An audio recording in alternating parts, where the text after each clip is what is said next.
বাংলায় একটা প্রবাদ আছে, যত গর্জে তত বর্ষে না। কিন্তু সব বাঙালির ক্ষেত্রে এই প্রবাদ প্রযোজ্য নয়। এই কারণে প্রযোজ্য নয় যে সব বাঙালি একই রকম নন। আজকে আমরা যার সঙ্গে কথা বলবো তিনি তেমনই একজন ব্যতিক্রম, যিনি যত গর্জে তত বর্ষে না, ঠিক উল্টো। অর্থাৎ তিনি যত বর্ষান তত গর্জান না। তিনি আমাদের অধ্যাপক আব্দুস সেলিম, একাধারে চিন্তক, লেখক ও অনুবাদক, শিক্ষাবিদ। অধ্যাপক আব্দুস সেলিম অনুবাদ করেছেন বিশ্ব সাহিত্যের অনেক উজ্জ্বল লেখা, এবং তিনি বাংলা সাহিত্যের অনেক ভালো ভালো লেখা ইংরেজিতেও অনুবাদ করেছেন। তিনি বাংলা ভাষাকে এই দুইভাবে সমৃদ্ধ করেছেন, যেমন তেমনি বাংলার যে শিক্ষা, বাংলাদেশের যে শিক্ষা ব্যবস্থা, সেই জায়গাকেও তিনি নানাভাবে সহযোগিতা করেছেন। সরাসরি শিক্ষকতার মাধ্যমে তো করেছেনই। তো আজকে আমরা কথা বলছি অধ্যাপক আব্দুস সেলিমের সঙ্গে। স্যার, কেমন আছেন? মানে এখন যে সাম্প্রতিক পরিস্থিতি এবং এখন যে আপনার ব্যক্তিগত পরিস্থিতি, সব মিলে আপনি কেমন আছেন? এমনি খারাপ নেই, বেঁচে তো আছি। আর অনেকদিন বাঁচলাম, ফলে অনেক জীবনে কতদিন অনেক হলো? কিছুই দেখেছি। কতদিন হলো? আমার বয়স হচ্ছে 80 বছর। 80? আমি 1945 সালে জন্মেছি। দেখলে কিন্তু আপনাকে বোঝা যায় না যে আপনার 80। সো জেনেটিক ইজ, আমার মনে হয় না যে 80। ধন্যবাদ। তো যেটা আপনার জন্ম তো চুয়াডাঙ্গায়। আমার জন্ম চুয়াডাঙ্গায়, মানে জন্মসূত্রে চুয়াডাঙ্গা, যদিও জন্ম ওখানে নয়, কারণ আমার বাবা সরকারি চাকরি করতেন, তো ফলে ওনার বিভিন্ন জায়গায় বদলি হতেন। তা আমি যতদূর শুনেছি আমার বাবা মার কাছে, আমার জন্ম 24 পরগনায়। 24 পরগনা। আচ্ছা, তারপরে মানে তাহলে 24 পরগনা, ঢাকা, চুয়াডাঙ্গা, মানে এটা এটা সম্পর্কটা একটা কি? এটা তো আপনি নিশ্চয়ই ভৌগোলিকভাবে এই জিনিসটা লক্ষ্য করে থাকবেন বা শুনেও থাকবেন যে চুয়াডাঙ্গা, কুষ্টিয়া এই অঞ্চলটা একটু কলকাতা ঘাসে ছিল। আমার বাবা নিজেও কলকাতায় পড়াশোনা করেছেন, কলকাতা ইসলামিয়া কলেজে পড়াশোনা করেছেন। ফলে ওনারা কলকাতা চিনতেন বেশি, ঢাকা চিনতেন না। ঢাকা চিনেছেন আসলে দেশ পাকিস্তান হওয়ার পরে, কারণ উনি ওই দেশ স্বাধীন হলো, পাকিস্তান হলো, তখন দেখা গেছে যে ওনাকে যখন অপশন দেওয়া হলো যে আপনি কোথায় থাকবেন, কোথায় চাকরি করবেন, উনি স্বাভাবিকভাবেই তখনকার প্রধানমন্ত্রী পূর্ব পাকিস্তানে এসেছিলেন, এবং তার প্রথম ছিল চাকরির স্থল ছিল ঢাকা। তারপরে বাংলাদেশের বিভিন্ন স্থানে উনি বদলি হয়েছেন। আমি নিজেই প্রায় 10টা স্কুলে পড়াশোনা করে ম্যাট্রিক পাস করেছি, তখন তো ম্যাট্রিক বলতো। অর্থাৎ সেই অর্থে আপনার আসলে মানে 24 পরগনার কোনো স্মৃতি না, একেবারেই নেই। এটা আমি যেটা বললাম, আমি শোনা কথা আর কি। আমার বাবা মা বলেছেন আমি জন্ম 24 পরগনায়। আর বেড়ে ওঠা মূলত ঢাকায়? না, বেড়ে ওঠা মূলত ঢাকায় নয়। আমি অনেক মফস্বল জায়গায় ছিলাম। আমি সান্তাহারে ছিলাম, আমি নওগাঁতে ছিলাম, দিনাজপুরে ছিলাম, এবং এইসব জায়গায় পড়াশোনা করেছি বিভিন্ন। নওগাঁতে বেশি ছিলাম, নওগাঁতে 2 দফাতে থাকতে হচ্ছে। প্রথমে প্রাইমারি স্কুল, পরে অন্যান্য স্থান ঘুরে এসে আবার দিনাজপুর জিলা স্কুলে পড়েছি ক্লাস 9-এ। সেখান থেকে আবার যে ওই নওগাঁ কেডি স্কুল, একটা বিখ্যাত স্কুল আছে, সেই স্কুলে ক্লাস 9-10 পড়ে ম্যাট্রিক পাস করেছিলাম। ঢাকায় ঢুকলেন কখন? ঢাকায় ঢুকলাম আসলে ইউনিভার্সিটিতে 1963 সালে। 1963 সালে ঢাকা বিশ্ববিদ্যালয়ে ভর্তি হলাম ইংরেজি সাহিত্য পড়ার জন্য, তখন থেকে। কিন্তু আপনি তো করাচি বিশ্ববিদ্যালয়েও পড়াশোনা? হ্যাঁ, ওটা করেছি 68 সালে, 67-68 এমএ পড়েছি। এখানে অনার্স করার পরে আমি চলে গেছিলাম করাচিতে। সেটাও একটা মানে গল্প আর কি। ওখানে আমার বোন থাকতো, মানে আমার বোন এবং বোন জামাই। তো তারা খুব লোনলি ফিল করতো, আমাকে বললো তুমি এখানে চলে আসো না, করাচিতে ভর্তি হও। আমি বললাম যে হ্যাঁ, তোমরা যদি ব্যবস্থা করতে পারো আমি আসবো। তো ওই সময় ডক্টর আলী আশরাফ, আলী হাসান সাহেবের ভাই, উনি করাচি বিশ্ববিদ্যালয়ের ছিলেন, ইংলিশ ডিপার্টমেন্টের প্রধান ছিলেন। তো উনি শুনে বললেন হ্যাঁ তুমি আসো এখানে, এখানে তো বাঙালি ছাত্র পাই না, তুমি আসো। চলে গেছিলাম। আচ্ছা, তারপরে আপনার একটা বোধহয় করাচিতে পড়াশোনা শেষ করার পরে কি আবার করাচিতে পড়াশোনা শেষ করে আমি বাংলাদেশে চলে আসি, ঢাকাতে চলে আসি। এটা হলো 68 সালে। তো আমার প্রথম চাকরি হলো ক্যাডেট কলেজে, Rajshahi cadet college. Rajshahi cadet কলেজে তখন নাম ছিল আইয়ুব ক্যাডেট কলেজ, ওই আইয়ুব খানের নাম অনুসারে। সেখানে অবশ্য আমি বেশি দিন থাকিনি, মাস 3-4, কারণ ওই যে আর্মি রেজিমেন্টেশন এটা খুব একটা পছন্দ ছিল না, অনেক কষ্টে চাকরি ছেড়ে চলে এসেছিলাম। তারপরে আমি ইয়ে করি, সরকারি কলেজে জয়েন করি, এবং আমার প্রথম ইয়ে ছিল, নিয়োগ ছিল সিলেট এমসি কলেজ। ওখানে বছর দেড়েক ছিলাম, এবং সেখানে আব্দুল মান্নান সৈয়দের সাথে আমার পরিচয়। আব্দুল মান্নান সৈয়দ আগে থেকে ওখানে ছিলেন, আমি যে পরে ওনার সাথে পরিচয় হয়, এবং ওইখানে প্রথম আমাদের দুজনের বন্ধুত্ব হয়, খুবই ঘনিষ্ঠ হই। আমরা একটি পত্রিকা বের করি, ঢাকা থেকে বের করতাম, কিন্তু তার পরিকল্পনা এবং যা কিছু লেখাঝোকা সংগ্রহ করা, নিজেরা লেখা, এগুলো সবটাই করতাম সিলেট থেকে। ওইটা কি নাম ছিল? শিল্পকলা। শিল্পকলা বাংলাদেশ হওয়ার পরও বেরিয়েছে, 8টা সংখ্যা বেরিয়েছিল। অনেকটা আব্দুল্লাহ আবু সাঈদের কণ্ঠস্বর পত্রিকার ছিল, হ্যাঁ, মানে প্রতিবাদ ধরনের ছিল আমাদের। সেটা ছিল এই যে কণ্ঠস্বরে যেমন কবিতা, গল্প, প্রবন্ধ সবই ছাপা হতো, আমরা এগুলো কিছু ছাপতাম না, শুধু প্রবন্ধ ছাড়া। এবং সাহিত্য, শিল্প সাহিত্যের বিভিন্ন বিভাগের উপরে প্রবন্ধ ছাপতাম। এমনকি আমরা ভাস্কর্য, স্থাপত্য, নৃত্য, সঙ্গীত এর উপরও লেখা ছাপতাম। অর্থাৎ শিক্ষকতার যে শুরুর সময়টা আপনি মানে ঠিক তখন থেকেই আসলে কি সাহিত্য, সংস্কৃতি এগুলোর সাথে সক্রিয়ভাবে জড়িয়ে গেলেন, নাকি এরও আগে থেকেই? আগে থেকেই ছিলাম, যেমন লেখালেখির অভ্যাস আগে থেকেই ছিল, ছাত্রকাল থেকেই। যেমন আমি বলি, আমার লেখা ইত্তেফাকে ধারাবাহিকভাবে গল্প বেরিয়েছে, যেগুলো সংগ্রহ এখন আর আমার কাছে নেই। আরেকটা লেখালেখি করতাম, যেটা হলো যে তখন পাকিস্তান অবজার্ভার বলে একটা পত্রিকা ছিল, যেটা পরে সেখানে ইংরেজিতে অনেক সময় লিখতাম। আর লিখতাম হলো চিত্রালী বলে একটা পত্রিকা ছিল, আপনার মনে আছে বোধহয়। তো ওইখানে মাঝে মাঝে শেষের দিকে বোধহয় বন্ধ হয়ে গেছে। ওটা আমাদের জন্য, আমাদের তরুণ বয়সে ওটা খুবই একটা আকর্ষণীয়, একে হচ্ছে সিনেমা, তারপরে খুব রঙিন ছিল, ফলে আমরা খুব আকৃষ্ট হয়েছি। সাহিত্য বিষয়, কিন্তু ওখানে লিখেছি আমি অন্যভাবে।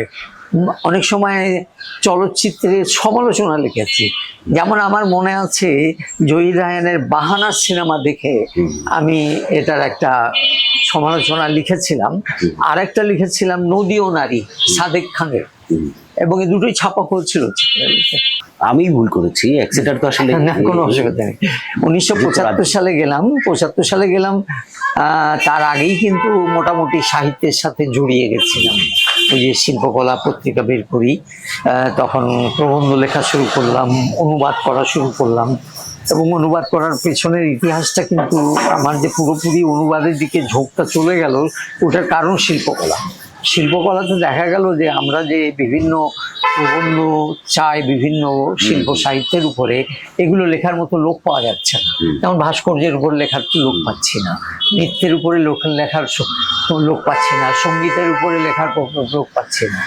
তখন আমরা করলাম কি, দুজনে মিলে ঠিক করলাম বিদেশি পত্রিকা থেকে নিয়ে ওগুলো অনুবাদ করে ট্রান্সলেট করে, যেমন ব্রিটিশ ভাস্কর্যের উপরে ধারাবাহিক একটা লেখা আমি অনুবাদ করে ছাপতাম। সেই সময় হলো কি, ব্রিটিশ কাউন্সিল থেকে জানালো যে তারা একটা স্কলারশিপ, একটা না 4টা স্কলারশিপ দেবে শুধুমাত্র সরকারি কলেজের ইংরেজি অধ্যাপকদের জন্য বাংলাদেশে। তো সেখানে আমার এক ছাত্র, আমি এটা নিয়ে তত মাথা ব্যথা তখন করিনি, কারণ সাহিত্য করব। তো আমার এক ছাত্র যে সন্ধ্যায় করে জগন্নাথ, আমি তখন জগন্নাথ কলেজে সন্ধ্যায় পড়াতাম ইভিনিং শিফটে। ওইখানে একজন ছাত্র, আমার ছাত্র ছিল, যে সারাদিন ওই সেক্রেটারিয়েটে চাকরি করতো, সচিবালয়ে, এবং মিনিস্ট্রি অফ এডুকেশনে ক্লার্ক ছিল। তো সে একদিন ফোন করে বললো কি যে, স্যার আমরা তো এরকম মিনিস্ট্রি থেকে এরকম লোক চেয়েছি যারা মানে ব্রিটিশ কাউন্সিল স্কলারশিপ দেবে, তো সেখানে আপনার নাম খুঁজলাম, আপনার নাম পেলাম না, তো আপনার নাম আমি এর মধ্যে লিখে দিচ্ছি, হ্যাঁ আপনি একটু কলেজ থেকে এরকম একটা চিঠি আমাকে পাঠান। তা আমি বললাম তুমি এটা পাগলামি করতে গেলা কেন, কারণ সারা বাংলাদেশের সব ইংরেজি শিক্ষক এখানে আসবে, এখানে আমি পাবো কিনা খামোখা। তো না স্যার আপনি আসেন। তারপরে আমি একটা চিঠি এরকম করলাম, কয়েকদিন পরে দেখি ব্রিটিশ কাউন্সিল থেকে একটা চিঠি এলো যে তোমার ইন্টারভিউ অত তারিখে সারাদিন সকাল 9টা থেকে শুরু হবে। যাওয়ার পরে দেখি প্রায় বাংলাদেশ থেকে 40-45 জন ইংরেজি শিক্ষক এসছে, সবাই এটার জন্য মানে ইন্টারভিউ দেবে। সারাদিন ইন্টারভিউ দিয়েছি, এবং যেটা এখন আইএলটিএস পরীক্ষা যেটা বলে, ওটা তখন আইএলটিএস নাম ছিল না, ওটা ছিল language, English language battery test, পরে এটা আইএলটিএস হয়েছে। ওইসব পরীক্ষা দিতে হচ্ছে, লিসনিং, স্পিকিং, রাইটিং। তো আমি খুবই হতাশ যে এত পরীক্ষা দিয়ে একটা স্কলারশিপ। তারপরে আমি আর খোঁজ নিই। তার দিন 15 পরে আমাকে ওই ছাত্রই ফোন করে মিনিস্ট্রি থেকে বলে, স্যার আপনার নাম তো 4 জনের মধ্যে 2 নম্বরে আছে, আর দেবেই যা স্কলারশিপ 4টা। তারপরে আমি পেলাম, ইংল্যান্ডে গেলাম, পড়লাম 2 বছর, পোস্ট গ্রাজুয়েট পড়াশোনা করলাম। ফিরে এলাম যখন, সেটা হলো 78 সাল, তখন শিল্পকলা আবার নতুন করে বের করেছে। মান্নান ছিল এবং আরো 2টা সংখ্যা বেরিয়েছিল, তারপরে বন্ধ হয়ে যায়, শিল্পকলা আর বের করিনি আমরা। তারপরে বের করেছি 4টা সংখ্যা, তার নাম হলো চারিত্র। ওই একই রকম চরিত্রেরই ছিল, কিন্তু যে কোনো কারণে আমাদের মাথার মধ্যে বুদ্ধি আসলো যে লিটল ম্যাগাজিন মানে হলো যে এটা লিটল সব দিক দিয়ে, সময়ের দিক দিয়েও লিটল এবং পরিসরেও লিটল, বাস্তবতা, পরিসর বা জীবনকাল সব দিক থেকে সেটা বন্ধ করে দিয়ে আমরা চারিত্র 4টা সংখ্যা বের করলাম। তারপরে হলো কি, আমি বছর 3 পরে বা 4 পরেই আবার আমি বিদেশ চলে গেলাম। আমি চলে গেলাম লিবিয়াতে। লিবিয়াতে ছিলাম 4 বছর শিক্ষকতা 80 থেকে 84। তারপরে ফিরে ওই সময় বোধহয় অনেক পেশাজীবীরা লিবিয়ায় যেত। ওই সময় অনেকেই ছিল, যেমন আপনি শিক্ষক, হ্যাঁ শিক্ষক অনেকেই ছিল, যার মধ্যে অভিনেতা দেখবেন ওই আবুল হায়াত, ও তখন ছিল ইঞ্জিনিয়ার হিসাবে, শিক্ষক না। আর শিক্ষক হিসাবে ছিল খায়রুল আলম সবুজ। সবুজ ছিল আমাদের সাথে খুবই ঘনিষ্ঠ ছিলাম আমরা। এইভাবে অনেকেই আমরা ছিলাম। পরবর্তীকালে এখানে এসে আবার দেখাও হচ্ছে, এখনো যোগাযোগ আছে তাদের সাথে। তো এরপর থেকে অনুবাদের দিকে ঝোঁক। কিন্তু ওই সময় আরেকটা ঘটনা ঘটেছে, যেটা আপনি যদি সময় দেন বলি। 75 সালে আমি প্রথম একটা পুরো গ্রন্থ অনুবাদে হাত দিই।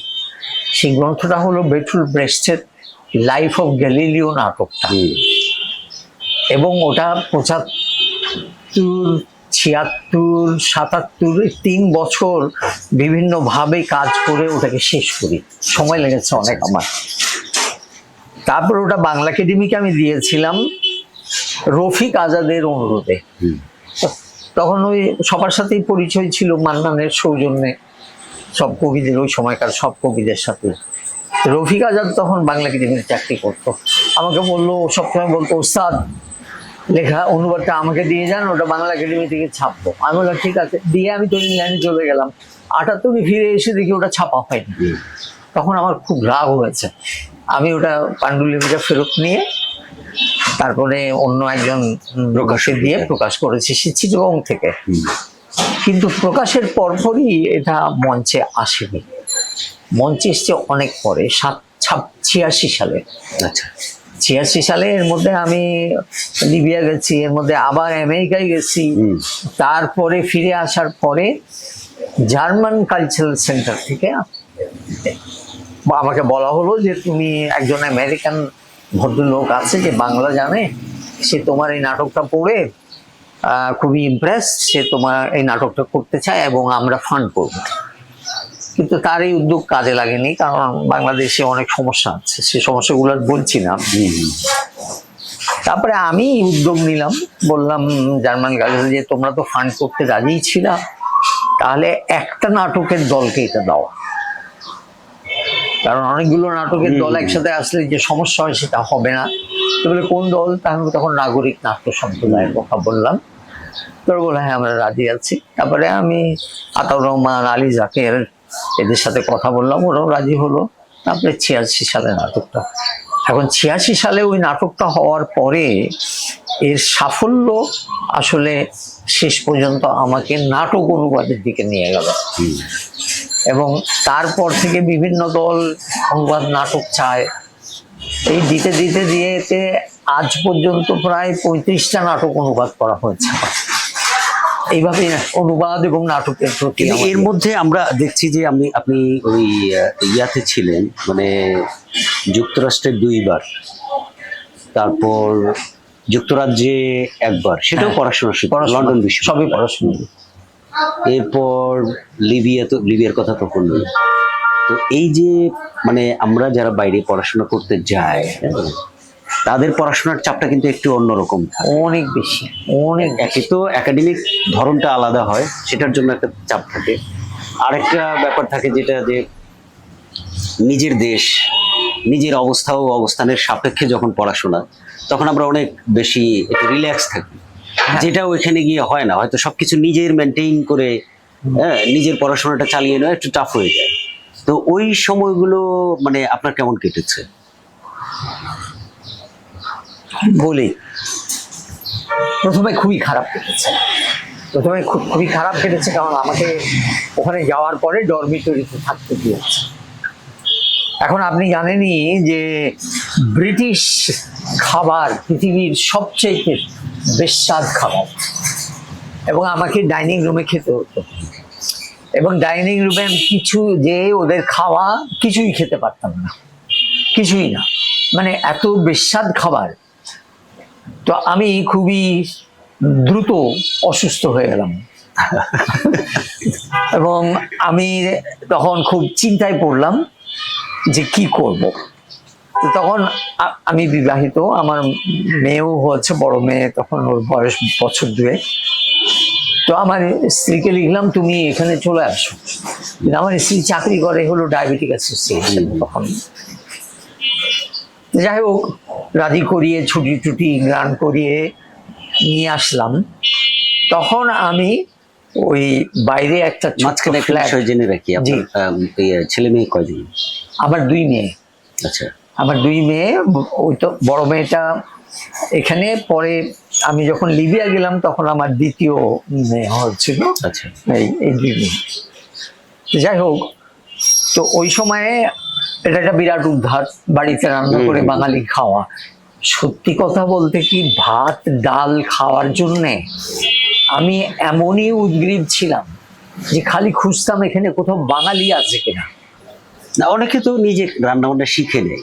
শিখেছি, কিন্তু আমি তো ডরমিটরি থাকলে রাঁধতে পারছি। হ্যাঁ, রাঁধতে পারছি, আমি শিখেছি। না ডরমিটরি কিন্তু রান্নার না, ওটা ছিল ওই ডরমিটরি, যেখানে ডাইনিং এর ব্যবস্থা আছে।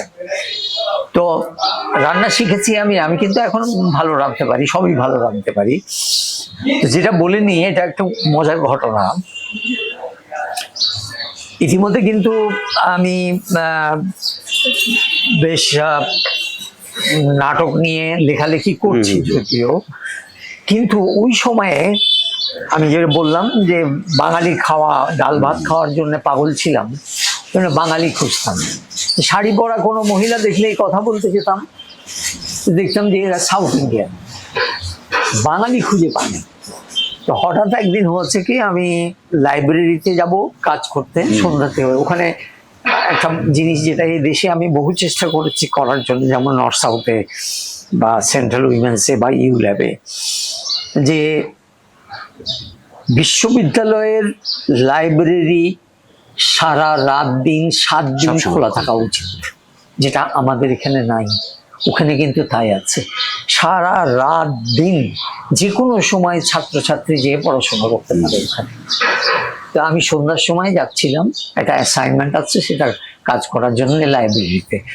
তো যাওয়ার পথে দেখি কি যে দু তিনজন একটা শাড়ি পরা দুজন মহিলা এবং দুজন পুরুষ তো ওইখানে কথা বলছে মাঠের মধ্যে।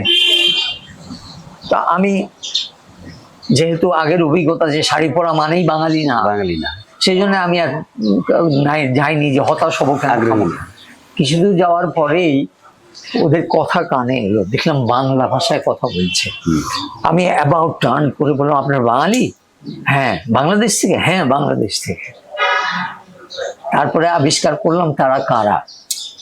তারা হলো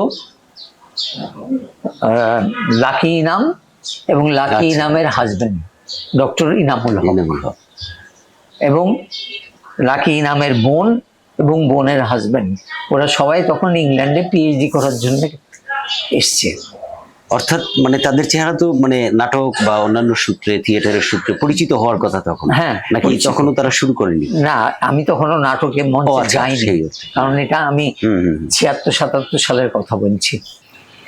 তো আমরা যে জায়গা থেকে শুরু করেছিলাম, চুয়াডাঙ্গা, ঢাকা, তারপর যে যুক্তরাষ্ট্র, লিবিয়া, যুক্তরাজ্য, এসব জায়গায় ঘুরে এসে আপনি তারপরে আবার দীর্ঘ সময়ের জন্য যে বাংলাদেশে থিতু হলেন, এটা তো নাও হতে পারতো। হ্যাঁ, নাও হতে পারতো এই অর্থে যে বাংলাদেশে যেটা হয় যে মানুষ যারা হলো বাইরে থেকে চলে আসে, তারা একটা ব্রাইট বা একটা বড় উজ্জ্বলতা, বড় একটা ফোকাস, যেটাকে আমরা বলি সহজে, যে একটা বড় ফোকাসের জায়গা থাকে, যে আমি বাংলাদেশে গেলে একটা বড় ফোকাস পাবো, সেই অর্থে থাকে। তো সেই জায়গাটা কিন্তু আপনি থাকলেন না, আবার আপনি বাইরেও সেটেলড হলেন না। সেটা কেন? যে এটা কি এই কারণে যে ব্যক্তিগত ইনভলভমেন্ট বা হোম সিকনেস এরকম, নাকি এটা হলো যে অন্য কোনো কারণ? না, অবশ্যই হোম সিকনেস, অবশ্যই। আমি ব্যক্তিগত কারণও বলতে পারেন। ব্যক্তিগত কারণে আমি মনে করেছি আমার বসবাসের জন্য বাংলাদেশই হলো শ্রেষ্ঠ জায়গা, এবং হোম সিকনেসও ভীষণভাবে ছিল। আর একটা কথা বলে নিই, আমি আমার ছোট ভাই আমেরিকাতে সেটেল। ও নটর ডেম থেকে পাশ করে আমেরিকা যেয়ে এই পর্যন্ত ওখানেই আছে। ফলে ও খুবই আমাকে চাপ দিয়েছে যে তুমিও আমেরিকায় চলে আসো। আমি এবং আমার পরিবার সহ আমরা গ্রিন কার্ড পেয়েছিলাম। আমি 2-3 বছর আসা যাওয়া করার পরে আমি একেবারে নিশ্চিন্ত হয়েছি যে আমেরিকা আমার জন্য নয়, আমার জন্য বাংলাদেশ। আমি আমার গ্রিন কার্ড সারেন্ডার করে দিয়েছি। একটা বিষয় যেটা স্যার আমরা দেখলাম যে ঢাকায় আপনার বেড়ে ওঠা, তারপর মানে ঢাকার যে সোসাইটি তখন গড়ে উঠছে, অর্থাৎ 60s বা 60 বা 60-এর পরের যে সময়টা, আব্দুল মান্নান সৈয়দ বা অন্যান্য যাদের কথা বললেন, নাটকের সাথে থিয়েটারের সাথে ইনভলভমেন্ট, সেই অর্থে আমরা যেটাকে ধরেন যে একদম পারিভাষিকভাবে যদি দেখি যে পাওয়ার এলিট বলে যেটাকে, সেই পাওয়ার এলিটদের সাথেই কিন্তু আপনার কানেক্টিভিটি। হ্যাঁ, তা ছিল। কিন্তু আবার পাওয়ার এলিটদের এখন আমরা যেটা দেখছি যে পাওয়ার এলিটদের একটা বড় হাব হচ্ছে ঢাকা বিশ্ববিদ্যালয়। আপনি অন্যভাবে নিয়েন না বিষয়টা, সত্য এটা। অবশ্যই না, যে আমরা এই যে আন্দোলন দেখলাম, এই আন্দোলনে যে ছেলে মেয়েগুলো বেরিয়ে আসলো, তারা কিন্তু স্বতঃস্ফূর্ত আন্দোলন। ঢাকার বাইরের ছেলে মেয়ে ছিল, ঢাকা বিশ্ববিদ্যালয়ে বা সরকারি যে বিশ্ববিদ্যালয়গুলো আছে আমাদের, সেই বিশ্ববিদ্যালয়গুলো বাইরে বেসরকারি বিশ্ববিদ্যালয়ের বিরাট একটা ইনভলভমেন্ট ছিল। কিন্তু আমরা শেষে দেখলাম যে আন্দোলন শেষ হয়ে যাওয়ার পরে নেতৃত্বের জায়গা যখন তৈরি হতে থাকলো, তখন সব কিছু কিন্তু ঢাকা বিশ্ববিদ্যালয়ের ভেতর থেকেই হতে থাকলো। এবং এইটা হচ্ছে বাংলাদেশের একটা দীর্ঘকালের বাস্তবতা। বাইরে থেকে হয়তো দেখা যাবে চিটাগাং থেকে, হয়তো দেখা যাবে চুয়াডাঙ্গা থেকে বা ময়মনসিংহ থেকে একজন মন্ত্রী হচ্ছেন। মন্ত্রী হওয়া মানে হলো যে একদম টপ লেভেলে থাকা, রাষ্ট্রের দণ্ডমুণ্ডে। কিন্তু সেই লোকটির আসলে ওই অর্থে কোনো ভূমিকা থাকছে না ফাইল সিগনেচার করা ছাড়া। বা ঢাকার যে ওই আমরা যেটাকে বলি পাওয়ার এলিটের জায়গা, তাদের মধ্যে তার আসলে ইনভলভমেন্ট কোনোভাবেই থাকছে না, বা তার ওই অর্থে কোনো পাওয়ার চর্চা করার জায়গাটা থাকছে না। আপনি এরকম একটা সেন্ট্রাল পজিশনে থাকার পরও সেন্ট্রাল পজিশন বলতে বোঝাচ্ছি যে যে ক্রাইটেরিয়া গুলো এখানে থাকার কথা, যেমন ধরা যাক যে ঢাকা বিশ্ববিদ্যালয়ে পড়াশোনা, তারপর থিয়েটার, সংস্কৃতি অঙ্গন ইত্যাদি ইত্যাদি সব মিলে আপনি কিন্তু সেই জায়গাটায় থাকলেন না। এটা কেন হলো? প্রশ্নটা দীর্ঘ হলো, কিন্তু জানার আগ্রহটা আমার খুবই। না, ঠিক আছে, ঠিক আছে, সুন্দর প্রশ্ন। কারণ আমি বলবো যে হ্যাঁ, আপনার এটা এটা একটা খুবই ভ্যালিড প্রশ্ন। যাই হোক, থাকা হয়নি তার প্রধান কারণ আমি কিন্তু আসলে এটা নিয়ে আমি লিখেওছি, ডেইলি স্টারে লিখেছি একবার, যে আমি নিজেকে অরাজনৈতিক ব্যক্তি বলে মনে করি। আমি রাজনীতির দুটো জিনিসে আমার একেবারে অযোগ্য বলে মনে করি। একটা হলো রাজনীতি আর একটা হলো ব্যবসা। এই দুটো জিনিসের ব্যাপারে আমি খুবই অযোগ্য। তো আমি একটা প্রবন্ধ লিখেছিলাম, যেটা কথা বলছি, যে ডেইলি স্টারে অনেক আগে ছাপা হয়েছে, যে বিইং আপলিটিক্যাল, মানে অরাজনৈতিক হওয়া। আমি এটা তো মানতেই হবে যে রাজনীতি সব মানুষকে স্পর্শ করে, যেমন আমাকে করে, আপনাকে করে, বা ওই যে রাস্তায় যে লোকটি ফেরি করে বেড়াচ্ছে ওকেও স্পর্শ করে। রাজনীতির বাইরে কেউ নেই, পলিটিক্যাল অ্যানিমেল। কিন্তু রাজনীতি করার যোগ্যতা কিন্তু আমি মনে করি খুবই কম মানুষের আছে, খুব কম। কারণ রাজনীতি করতে হলে যে কাজগুলো করতে হয় সেগুলোকে মানিয়ে নেওয়া খুব কঠিন, খুব কঠিন। এই যে আপনি যে কথাটা বললেন, এরকম নাটক ব্রেস্টের অনেকগুলো আছে।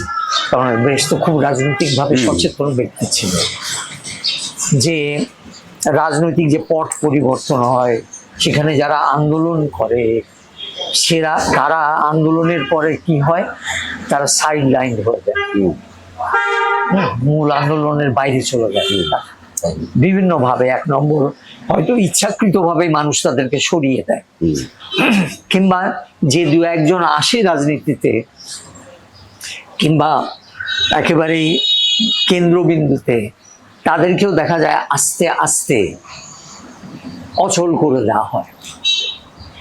তো এইসব কারণগুলো আমি বাইরে থেকে লক্ষ্য করেছি, যেমন তেমনি আমি এটাও লক্ষ্য করেছি যে বেশিরভাগ রাজনৈতিক সচেতন যারা সাহিত্যিক, তাদের লেখার মধ্যেও এই কথাগুলোই বারবার এসছে। এটা বাংলাদেশে কিন্তু সমানে ঘটছে, এখনো ঘটছে আমি মনে করি। এই যে আন্দোলন যে হলো, 24-এর আন্দোলন, হ্যাঁ ঠিক আছে, স্বৈরাচারের বিরুদ্ধে আন্দোলন হয়েছে, অমুক হয়েছে, সবই ঠিক আছে, কিন্তু এখন যে অবস্থায় আমরা এসছি, তাতে কি আমরা একেবারে স্বচ্ছ এবং উন্মুক্তভাবে বলতে পারবো যে সম্পূর্ণভাবে স্বৈরাচার মুক্ত হয়েছি? না, বরং অন্য কথাও বলা হচ্ছে। হ্যাঁ, এবং আগের যে অবস্থা ছিল সেটারই একটা রিপ্লেসমেন্ট হয়ে গেছে, বিরাট ব্যর্থতা। তো আমি আগেই বলেছি, আমার বয়স 80।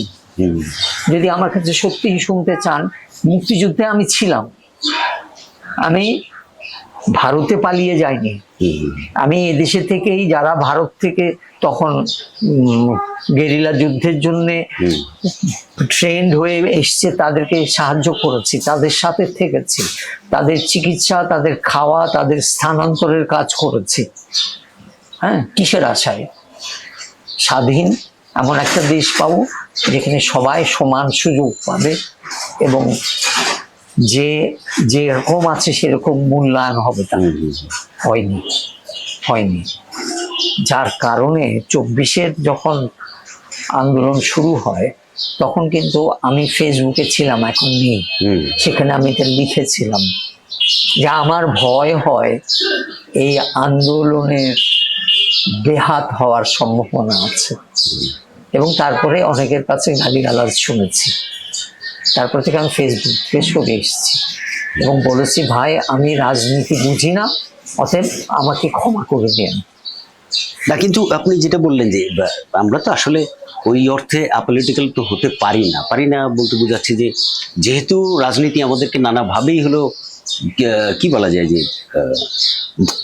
তাড়া করতে থাকে, ধাওয়া করতে থাকে, বা আমরা আসলে একটা রাজনৈতিক পরিসরের মধ্যেই আছি, এর থেকে বেরোনোর কোনো উপায় নাই। যেমন আপনি সাহিত্য, শিক্ষকতা এসবের কাজ করলেও কোনো না কোনো ভাবে রাজনীতির একটা সম্পৃক্ততা, একটা দূরবর্তী সংযোগ, ওটা থেকেই যায় পেশাগত জীবনে, ব্যক্তিগত জীবনেও সেটা এসে পড়ে। আর কালচারাল এরেনার মধ্যে তো সেটা থাকেই। তো এর মধ্যেও আমরা দেখলাম যে আপনি খুব একটা নিভৃতির জায়গা যেটা বলা যায় সেটা কিন্তু আপনি বেছে নিয়েছেন, যে এই ভাই গ্যাঞ্জামের মধ্যে আমি নাই, আমি আমার মতো আছি। তো এইটাই কি আপনার কমফোর্ট জোন? মানে এটাই আমার চরিত্র, এটাই আমি চাই, এটাই আমি চাই। তা না হলে আপনাকে আমি বলি, আমি যে 35টা নাটক অনুবাদ করেছি, সূর্য দিঘল বাড়ি ইংরেজিতে অনুবাদ করেছি, ভায়োলেটেড ইন 71 সুরমা জাহিদের ওটা ইংরেজিতে অনুবাদ করে বাংলা একাডেমি দুটো প্রকাশ করেছে, নারীবাদী নাটক করেছি, এবং ব্রেখটের 40টা কবিতা অনুবাদ করেছি। এগুলো একটাও করতে পারতাম না, আচ্ছা, একটাও করতে পারতাম না। আমি আমরা হয়তো ডিস্ট্রাক্টেড অন্য কিছু লোভে, ক্ষমতার লোভে, বা যেটাকে বলবো যে ফেমের লোভে আমি হয়তো অন্য কিছু হয়ে যেতাম। আমি নিজেকে খুবই ধন্যবাদ দিই যে এই কাজটা আমি করিনি। এখন কি নিয়ে কাজ করছেন স্যার? এই মুহূর্তে অনেকগুলো কাজ করছি, তার মধ্যে একটি সবচেয়ে বড় কাজ যেটি করছি খুবই সম্মুখ গতিতে, কি শেষ পর্যন্ত শেষ করতে পারবো কিনা জানি না, সেটা হলো জেমস জয়েসের ইউলিসিস উপন্যাস। আমি সেটার কথাই বলছিলাম, এই কারণে বলছিলাম আপনি বোধহয় এটার একটা অংশ বিশেষ আমরা কোনো একটা অনলাইনে বিডি নিউজ 24 এ বেরিয়েছে, আবার উত্তরাধিকারেও বেরিয়েছে, বাংলা একাডেমির পত্রিকা যেটা, উত্তরাধিকারেও বেরিয়েছে। তারপরে আমি এটা বাইরে দেয়া বন্ধ করে দিয়েছি, কারণ ওটা করতে গেলে আবার করতে হয় কি, ওগুলো ওই পত্রিকার যে উপযোগী করে আবার তৈরি করে দিতে সময় নষ্ট হয়, সেই জন্য ওটা বাধ্য, কাজ অগ্রসর হচ্ছে কম, পত্রিকার ডেলিভারি হচ্ছে বেশি, সেই জন্য ওটা বন্ধ করে দিয়েছি। এটা কত দূর হলো? এটা আমি বলবো প্রায় 60 থেকে 70 ভাগ মতো করে ফেলেছি, এখনো 30 ভাগ। কারণ আপনি জানেন তো উপন্যাসটা তো বিশাল, খালি বিশালত্ব নয়, উপন্যাসটার জটিলতা, আরো একটা সমস্যা, বিরাট সমস্যা। তো আমরা এটা জানি যে জেমস জয়েসের ইউলিসিস হলো এক ধরনের একটা কাল্ট বলা যেতে পারে, যে আর এটা হলো যে এটার যে দুর্বুদ্ধতার কথাটা আপনি বলছিলেন, যে এটা ভাঙার চেষ্টা অনেকেই করেছে। মানে ভাঙার চেষ্টা বলতে বুঝছি যে অনুবাদ তো এক ধরনের ডিকোডিংও, হ্যাঁ ডিকোডিং এক ধরনের না, আসলে হ্যাঁ। তো সেই জায়গা থেকে এটা করার চেষ্টা বাংলায় অনেকেই করেছে হয়তো, কিন্তু কেউ আর সফল হতে পারেনি, মানে শেষ করতে পারেনি, এই অর্থে সফল হতে পারেনি, সেরকম সম্ভাবনা আমারও আছে। তো আপনি 70 ভাগ করে ফেলেছেন, এটা কিন্তু ভীষণ আশার কথা। তো আমরা কবে নাগাদ এটা শেষ পাবো আশা করতে পারি? আমি নির্দিষ্ট কোনো বছর বলতে চাই না, কিন্তু এটা নিশ্চিন্ত যে আগামী 2 বছর পরও লাগবে। 2 বছর লেগে যাবে না? এখন তো স্যার টেকনোলজির জায়গা থেকেও খুব সহজ হয়ে গেছে, যেমন ইউলিসিস ডিকশনারি বলতে একটা জিনিস পাওয়া যায় না আমার কাছেই তো। আমি আমেরিকায় প্রতি বছরই একবার করে যাই, ওই আমার মেয়ে, ছোট মেয়ে ওখানে থাকে বলে, নাতি নাতনি দেখতে, এবং যতবারই যাই আমি নতুন অ্যানোটেটেড ভার্সন গুলো নিয়ে আসি। এই পর্যন্ত আমার কাছে প্রায় 40টা ভার্সন আছে, কিন্তু সমস্যা অন্য। সমস্যাটা হলো আমি লক্ষ্য করে দেখেছি যে একই শব্দের বা একই বাক্যের বিভিন্ন ধরনের অ্যানোটেশন আছে। এখন আমি কোনটা নেব, এটা একটা সিদ্ধান্ত, বিরাট সিদ্ধান্ত। মানে শুধু একটা নিলেই তো হচ্ছে না, একই সঙ্গে মানে সে যেভাবে একটা শব্দকে বহুমাত্রিক বিচ্ছুরণ দিচ্ছে, একইভাবে বাংলায় সেরকম একটা শব্দ রাখা বা তৈরি করা, এবং বাংলা একই সঙ্গে ওরকম বহুমাত্রিক বিচ্ছুরণ। এটাও যেমন, এটাও তো মানবেন যে শব্দের যে ইকুইভ্যালেন্স, হ্যাঁ, সমার্থক শব্দ বের করাও অত সহজ না, অত সহজ না।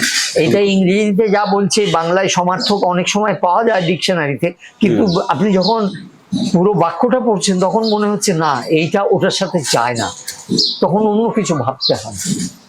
আর একই সঙ্গে অন্য কোনো কাজও কি চলছে আপনার স্যার? হ্যাঁ, অন্য কাজ তো অনেকগুলোই চলছে। তার মধ্যে নিজের লেখালেখি, হ্যাঁ 2টো প্রবন্ধ লিখতে হচ্ছে ইতিমধ্যেই। একটি হলো আপনি নান্দি পাঠ বলে একটি হ্যাঁ চেনেন, সাজ্জাদ শরীফ বের করে, বাংলা কিন্তু ওর নাম মুবারক হোসেন আসলে। তো ও তাগাদা দিয়েছিল গত 1 বছর ধরে যে কবি শামসুর রহমানের অনুবাদ আছে 4টে বই। একটা হলো রবার্ট ফ্রস্টের অনুবাদ, আর একটা হলো একটা ওর নামটা ভুলে গেলাম, ওটা ইংরেজি না, কোনো ফার্সি কবিতার অনুবাদ, ইংরেজি থেকেই করা হয়তো। আর একটা হলো হ্যামলেটের অনুবাদ, আর একটা হলো ইউজিন ওনিলের একটা নাটকের অনুবাদ, মার্কো মিলিয়ান্স বলে। যেহেতু আমি অনুবাদ করি, সে আমাকে ধরেছে ওই অনুবাদ 4টে বই নিয়ে একটা প্রবন্ধ, তা আমি রাজি হয়ে যাই। কিন্তু পরে দেখা গেল যে রবার্ট ফ্রস্টের কবিতার যে অনুবাদ উনি করেছিলেন তার কিন্তু একটা কপি আমার কাছে ছিল, কিন্তু সেটা আর আমি খুঁজে পাচ্ছি না। তার পরিবারের সাথে যোগাযোগ করলাম, তারাও আমাকে দিতে পারলো না। কে প্রকাশ করেছিল তাও জানা নেই, ওটা পাইনি। তারপরে আরেকটা হলো যে হ্যামলেট পেয়েছি, মার্কো মিলিয়ন পেয়েছি। মার্কো মিলিয়নও পেয়েছি, এটা কোনো প্রকাশনার নাই, এটা একটা লাইব্রেরি থেকে বহু কষ্টে ওই সাজ্জাদ শরীফ কোথাও থেকে। ওনার নাম হচ্ছে সম্ভবত সাজ্জাদ আরিফিন। হ্যাঁ, সাজ্জাদ শরীফ, সাজ্জাদ আরিফিন, সরি আমি ভুল বলেছি, সাজ্জাদ আরিফিন। ওরা আসল নাম মোবারক, ওকে মোবারক বলেই জানি, সেই জন্য এখানে ভুলটা হয়। যাই হোক, তো ওই দুটো নাটকের উপরে একদিক দিয়ে ভালো হচ্ছে যে দুটোই নাটক, আর অন্যগুলো কিন্তু সব কবিতার বই। তো কবিতাটা বাদ দিয়ে আমি ওই নাটকের বই দুটোর উপরে একটা দীর্ঘ প্রবন্ধ লিখলাম, দিয়েছি। আর একটা হলো ইউপিএল এর তরফ থেকে একটা প্রকাশনা করতে চেয়েছে, নীতিগতভাবে রাজি হচ্ছে, যেটা সম্পাদনা করছে আমার এক সহকর্মী, ওর নাম হলো তুষার তালুকদার। তো ওটা একটা কবি, ও বইটা হলো পাবলো নেরুদার উপরে, ইংরেজিতে।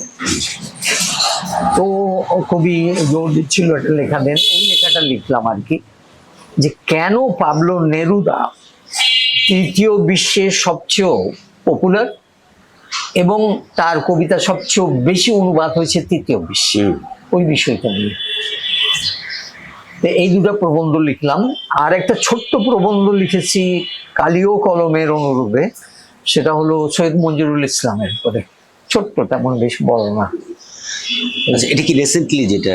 এটা বোধহয় বেরোবে, এই মাসে বেরোনোর কথা। আচ্ছা আচ্ছা। তো আপনি তো দীর্ঘদিন আপনি নাটক তো অনুবাদ করেছেনই, এর পাশাপাশি যেটা আমরা দেখলাম যে বাংলাদেশের যে চলচ্চিত্রগুলো গত 20 বা 30 বছর ধরে বা আরো বেশি সময় ধরে, যেগুলো আমাদের মানে সারা বিশ্বে বাংলাদেশের চলচ্চিত্রের প্রতিনিধিত্ব করে, যেটাকে বলা যায় প্রতিনিধিত্বকারী যে চলচ্চিত্র, সেগুলোর অধিকাংশ চলচ্চিত্রের সাবটাইটেল, ইংলিশ সাবটাইটেল, যেটা অর্থাৎ সারা বিশ্বকে বোঝানোর জন্য যে প্রক্রিয়াটা, সেইটা আপনার হাতে করা। এইটার ধরেন যে অনেকে তো করতে চাইবে না এই কারণে যে সত্যি কথা যদি আমরা বলি যে বাংলাদেশে বা সারা বিশ্বে সাবটাইটেল করাটা কিন্তু অত ক্রেডিটেবল কোনো কাজ না। হ্যাঁ, তো আপনি এটা দীর্ঘদিন ধরে করলেন, আমার যতদূর মনে পড়ে অন্তত 13টা খুব প্রসিদ্ধ সিনেমার সাবটাইটেল। আরো বেশি হতে পারে, আমিও গুনিনি। এটার মূল কারণ হলো যে আমি আপনাকে আগেই বলেছি যে আমি আসলে চলচ্চিত্র সংসদ আন্দোলনের সাথে জড়িত ছিলাম, নাটকের সাথে ছিলাম না। নাটকে আমি এসেছি অনেক পরে, যখন গ্যালিলিও নাটক মঞ্চে সফল হলো তখন, যেটা 86 সালে। কিন্তু আমি চলচ্চিত্রের সাথে আছি 62 না বলবো, কারণ তার 63-তে আমি ঢাকা বিশ্ববিদ্যালয়ে ঢুকেছি। 62 সালে ঢাকা বিশ্ববিদ্যালয় চলচ্চিত্র সংসদের শুরু। তো 63 সাল থেকেই আমি চলচ্চিত্র সংসদ ছিলাম। তো তখন দেশ স্বাধীন হওয়ার পরে সম্ভবত 73 বা 74 সালে কোনো সময়ে সতীশ বাহাদুর আচ্ছা। এসেছিলেন ঢাকাতে আমাদের পাকিস্তান ফিল্ম সোসাইটির অনুরোধে, ভারতীয় দূতাবাসের মাধ্যমে। উনি শিক্ষক ছিলেন পুনা ফিল্ম ইনস্টিটিউট। তো উনি একটা ফিল্ম অ্যাপ্রিসিয়েশন কোর্স করেছিলেন 1 মাসে। এটা আমি করেছিলাম, এবং তখন অনেক অদেখা বিখ্যাত চলচ্চিত্র দেখার সুযোগ হয়েছিল। তার মধ্যে আছে stagecoach, cabinet of doctor Caligari, তারপরে আরো এরকম অনেক অনেক ব্যাটলশিপ পোটেমকিন। এবং উনি কিছু টেকনিক্যাল জিনিস আমাদেরকে শিখিয়েছিলেন। ফ্রেমিংটা কি, কয় সেকেন্ড থাকে এক একটা ফ্রেম, এবং সাবটাইটেল করতে হলে ওই ফ্রেমের মধ্যে কতটুকু বড় সেন্টেন্স লেখা যায়, বেশি বড় লিখলে পড়ার অসুবিধা। ওইটা শেখার পরে এটা আমার খুব পছন্দ হচ্ছে। কিন্তু সাবটাইটেল লেখার সুযোগ এসছে অনেক পরে। প্রথম সুযোগটা এসছে নাসিরুদ্দিন ইউসুফ বাচ্চুর 71-এর যিশু যখন করলো। বাচ্চুর সাথে আমার ঘনিষ্ঠতা ছিল। বাচ্চু বলল যে, সেলিম ভাই, এটা আপনার পরীক্ষা, আপনি সাবটাইটেল করে দেখেন কেমন হয়। তো ভালো হয়েছিল মনে হয়, কারণ তারপরে প্রায় সবাই, এই যে মোর্শেদুল ইসলাম, আমার যতদূর মনে পড়ছে, আমার নাম রাশেদ, যে হ্যাঁ সবই আমার। তারপর দীপু নাম্বার 2, এরকম আরো অনেকগুলো সিনেমা। সাইদুল আলম, ওই যে টুটুলের সিনেমাগুলো, তারপরে আবু সাইদের সিনেমা, এগুলো সবই আমার কথা। তো আপনি আমরা যেটা দেখি যে বাংলা অনুবাদ তো করেই অনেকে, যেমন কবির চৌধুরী করেছেন, বাংলা ইংরেজি দুটোই করেছেন। তো আমাদের এখানে অধিকাংশ যে বাংলা অনুবাদগুলো হয়, বা এখন তো বিপুল অনুবাদ হয় বলা যেতে পারে, হ্যাঁ, নানান ধরনের অনুবাদ হচ্ছে। আর যে অনুবাদগুলো এখানে হচ্ছে, আপনার সবচেয়ে ভালো অনুবাদক কাদেরকে মনে হয়, বা কাদের অনুবাদ আপনি পড়তে ভালোবাসেন? মানে এটা এখনকার শুধু না, একদম আগে মনির চৌধুরী থেকেই বলি আমি। মনির চৌধুরী তো অসাধারণ অনুবাদক ছিল, অসাধারণ। তার শেক্সপিয়ারের নাটক যেটা একেবারে অসাধারণ অনুবাদ হচ্ছে, সেটা হলো টেমিং অফ দ্য শু। মুখরা রমণী বশীকরণ, নামটা বাংলায়ও খুব সুন্দর, খুব সুন্দর। তো ফলে উনার অনুবাদ তো আমি বলবো যে তর্কাতীত। উনি আরো অনুবাদ করলে ভালো হতো, যেমন উনি ওথেলো করছিলেন কিন্তু শেষ করতে পারেননি। তারপরে সৈয়দ শামসুল হক অবশ্যই খুব ভালো অনুবাদ, তার ম্যাকবেথ, টেম্পেস্ট অনুবাদ অসাধারণ। যদিও হ্যামলেট অনুবাদটা অত ভালো হয়নি, কারণ হ্যামলেট অনুবাদ উনি করেছেন অসুস্থ সময়। এই পর্যায়ের পরে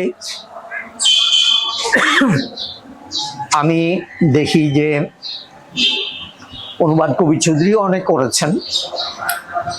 কবির চৌধুরীর সংখ্যা যত সেই অনুপাতে আমি দ্বিধা সহকারেই বলছি যে ওটার কোয়ালিটি অত উঁচু স্তরের মনির চৌধুরীর মতো বলে মনে হয় না আমার কাছে। এই জন্যে হয়তো বিতর্ক হতে পারে। হ্যাঁ, কবির চৌধুরীর স্ত্রীও অনুবাদ করতেন মনে হয়।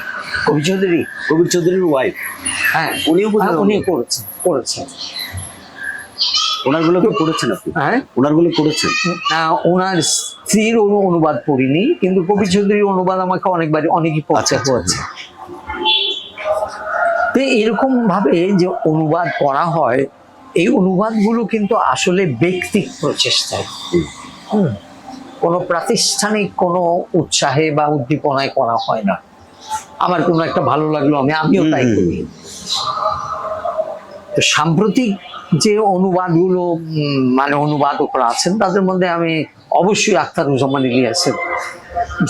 খালিকুজ্জামান ইলিয়াসের নাম বলবো, কারণ উনি খুব সচল, প্রচুর অনুবাদ করছেন, এবং উনি কতগুলো অসাধারণ বইয়ের অনুবাদ করেছেন, যেগুলো বাংলা ভাষায় আমি মনে করি যে একটা সম্পদ হয়ে থাকবে।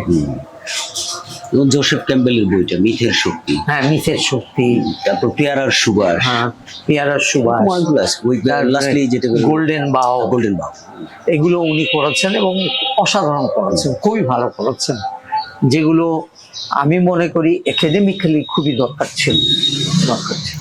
বাংলা সাহিত্যে যে অনুবাদ, সেটা এখন না, একদম আগে থেকে যেটা আছে, সেটার মধ্যে মানে বাংলা সাহিত্যকে অনুবাদ কিভাবে সমৃদ্ধ করেছে এবং করছে, আপনার কি মনে হয়? হ্যাঁ, তা তো করেছে। মানে দুই দিক থেকেই বলছি আমি, একটা হচ্ছে যে অন্য ভাষা থেকে বাংলায় অনুবাদ, এবং বাংলা ভাষা থেকে অন্য ভাষায় অনুবাদ। এই জিনিসটা অবশ্য আমি বলতে পারবো না যে বাংলা ভাষা থেকে অন্য ভাষায় অনুবাদ করে সেই ভাষার সাহিত্যকে কতটা সাহায্য করেছে বা রিচ না, করেছে। আমি বাংলা ভাষার কথাই বলছি। কিন্তু বাংলা ভাষা ইংরেজি থেকে বা অন্যান্য ভাষা থেকে বাংলা ভাষা অনুবাদ বা তাদের যে সাহিত্য পড়ার ফলে যে একটা বিরাট পরিবর্তন এসছে, সেটা আমরা জীবনানন্দ দাশের কবিতা থেকেই দেখতে পাই। কারণ জীবনানন্দ দাশের কবিতার মধ্যে যে পশ্চিমা সাহিত্যের একটা বিরাট বিরাট ইনফ্লুয়েন্স আছে, যেমন বোদলেয়ারের ইনফ্লুয়েন্স তার আছে, এডগার অ্যালান পোর কবিতার ইনফ্লুয়েন্স আছে, এটা তো অস্বীকার করতে পারবো না আমরা।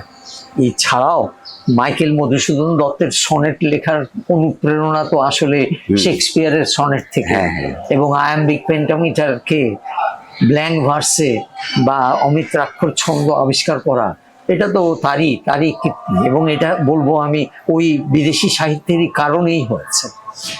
কিংবা এপিক লেখা, মেঘনাদ বধ কাব্য লেখার কথা উনি ভেবেছেন কেন? কারণ উনি ইংরেজি সাহিত্য পড়েছেন বলে। অনুবাদ না হলেও এগুলো তাদেরকে সাহায্য করেছে। আর আরেকটা জিনিস বলবো, যেটা কথায় আসছে, আখতারুজ্জামান ইলিয়াস। আপনি জানেনই যে বাংলা ভাষাতে স্ট্রিম অফ কনসিয়াসনেস এর প্রবক্তা কিন্তু উনি। এর আগে কেউ করেছে কিনা সৈয়দ ওয়ালিউল্লাহর মধ্যে আছে। হ্যাঁ, সৈয়দ ওয়ালিউল্লাহ না, আমি যেটা চাচ্ছি বাংলাদেশের কথা বলছি। হ্যাঁ হ্যাঁ, তো ভারতবর্ষের চেষ্টা করেছে, যেমন নিরঞ্জন বোধহয় কোনো একজন ছিলেন, নিরঞ্জন ছিলেন, কমল কুমার মজুমদার ছিলেন, আমি সেটা বলছি না, যদিও সেই প্রচেষ্টাটা খুব যে সফল হচ্ছে তাও বলবো না, কিন্তু খুব সফলভাবে কিন্তু করতে পেরেছেন আসলে আখতারুজ্জামান ইলিয়াস। এবং এটার কারণটা কি? এটার কারণ অবশ্যই ওই বিদেশি ভাষার সাহিত্যের পড়াশোনা, বিশেষ করে বলাই তো হয়ে থাকে যে আপনার ইউলিসেস বা ডাবলিনার্স বা এই জাতীয় ছোট গল্প এবং উপন্যাসের যে একটা বিরাট প্রভাব আছে কিন্তু আখতারুজ্জামান ইলিয়াসের ভিতরে, এবং সেগুলো তার খোয়াবনামাতে পাওয়া যায়, এবং অন্যান্য উপন্যাসগুলোতেও রয়েছে। তো এই যে জিনিসগুলো, এগুলো কিন্তু খুব, আমি মনে করি, বিরাট একটা ব্যাপার। তবে এটাও মানতেই হবে যে খুবই গুণগত মানের দিক দিয়ে তেমন ভালো অনুবাদ বাংলাদেশে অন্য ভাষা থেকে এখনো হয়নি। তার অনেকগুলো কারণ আছে। একটা কারণ হলো যে আমি যেটা বললাম, যা কিছু অনুবাদ হচ্ছে সব ব্যক্তি প্রচেষ্টায়। স্যার, এটা বললে কিন্তু আপনাকেও আমরা দায়ী করবো যে এই যে হয়নি, তাহলে আপনিও তো অনেকগুলো অনুবাদ করেছেন, তাহলে আপনারগুলো? হ্যাঁ, আমি তো আমার নিজের জিনিসকে ক্লেম করতে পারি না যে আমার অনুবাদ কেমন হয়েছে, সেটা তো বলবেন আপনারা। না, আপনি যখন পেছন দিকে বলবেন যে এখন পর্যন্ত এগুলোর মধ্যে ভালো হয়নি, সেটার মধ্যে কিন্তু আব্দুল সেলিমও পড়ে যাচ্ছেন। হ্যাঁ, পড়ছে। এটা তো আমি মানতে, আমি তো নিজের অনুবাদকে বলবো না যে ভীষণ ভালো অনুবাদ করে ফেলেছি, সেটা আমি বলবো না কখনোই। আমি সেই দাবি করার যোগ্যতা বা সে দাবি করার মতো স্থানে এখনো পৌঁছায়নি। এটা একটা বিষয়। আর একটা বিষয় হলো যে অন্য ভাষা থেকে, ইংরেজি ভাষা ছাড়া অন্য ভাষা থেকে অনুবাদ কিন্তু বাংলা ভাষাতে অনেক কম। কারণ অন্য ভাষা যেমন স্প্যানিশ, ফ্রেঞ্চ, পর্তুগিজ বা অন্যান্য ভাষা বা জার্মান ভাষা জানা লোক আমাদের দেশে তেমন নেই, খুবই হাতে গোনা, খুবই কম। এবং তা থাকলেও তারা খুব যে অনুবাদ করেন এমন নয়। কিন্তু ওইসব সাহিত্য তো অনেক অনেক অগ্রসরমান। আপনি যখন অনুবাদ শুরু করলেন, কার অনুবাদ সবচেয়ে আলোড়িত করেছে আপনাকে? মানে আপনি এর মধ্যে অনেকগুলো নাম বলেছেন, কার অনুবাদ, বিশেষ করে বাংলা অনুবাদ অন্য ভাষা থেকে? মানে আমি যখন অনুবাদ করছি সেই অনুবাদ সময় যখন ধরছেন হ্যাঁ প্রথম, তখন সবচেয়ে বেশি নাম ছিল তো আসলে সৈয়দ শামসুল হকের। তার অনুবাদে কিছু অনুবাদ অবশ্য সাইদ আহমেদ করেছেন নাটকে, ওনার অনুবাদও ভালো, কিন্তু অত আলোচিত ছিল না। তারপরে কবি চৌধুরীর অনুবাদও খুবই আলোচিত হয়েছে। অনুবাদে আপনি কোন দিকটা ফলো করেন?